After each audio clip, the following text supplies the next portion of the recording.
¿Alguna vez te has encontrado un relé de 14 pines y te has preguntado cómo realmente funciona? En este video vamos a desglosar completamente el funcionamiento de un relé electromecánico de 14 pines, que en su caso, el mío, funciona con una bobina de 110 voltios AC. Te explicaré cómo funcionan los contactos, cómo identificarlo, cómo se activa y cómo puedes probarlo.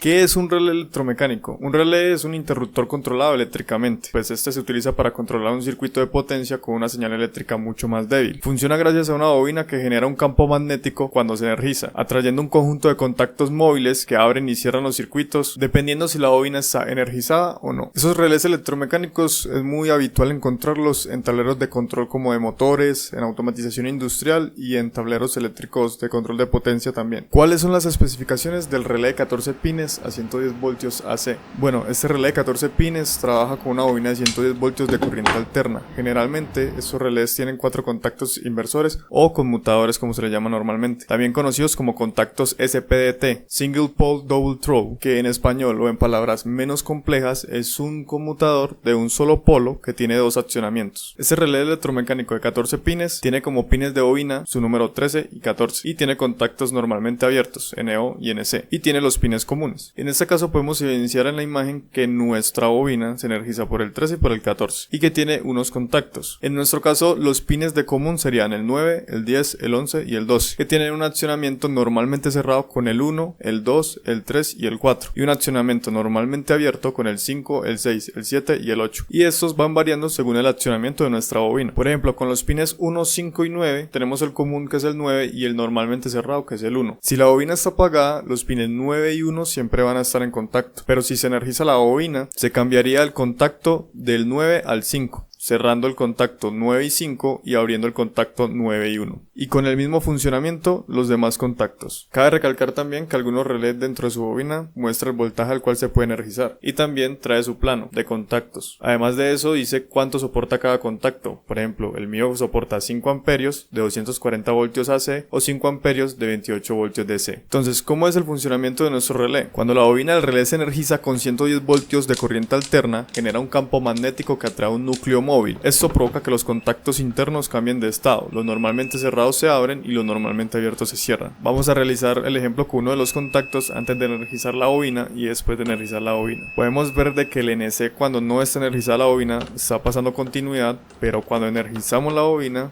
deja de pasar continuidad porque se dirige hacia el otro contacto. ¿Cómo podemos probar el funcionamiento de nuestro relé? Pues en este momento lo que haré es conectar un plafón de un bombillo. Una de las fases la mandaré directa hacia el plafón del bombillo y la otra la pasaré por el relé para demostrar el funcionamiento de este mismo, haciendo que el bombillo solo se active cuando se active el relé. Además de eso, también podemos evidenciar un sonido, algo así como un clic en el relé, haciendo que los contactos normalmente cerrados se abran y que los contactos normalmente abiertos se cierren para dejar pasar el voltaje y la corriente hacia nuestro bombillo. Cabe recalcar que cuando hagas pruebas, recuerda siempre tener cuidado con la tensión de 110 voltios AC, verificar que el relé esté diseñado para la corriente y la tensión que vas a controlar y que nunca toques los contactos mientras esté energizado. Si vas a realizar algún tablero de control o alguna automatización, usa relés de calidad entre los rangos de corriente y voltaje que vas a manejar y con un encapsulamiento correcto. Y con encapsulamiento me refiero a que se vea así como este relé, que sea totalmente cerrado y que no tenga su bobina expuesta. Claro que si vas a hacer una automatización y vas a utilizar PLCs, te recomiendo mejor utilizar un relé de estado sólido. Y eso es todo sobre nuestro relé de 14 pines a 110 voltios AC. Espero que te haya gustado el video, que te haya ayudado a entender un poco el funcionamiento de estos relés, y dime en los comentarios si te gustaría que hiciera un video explicando cómo utilizar estos relés en un proyecto real.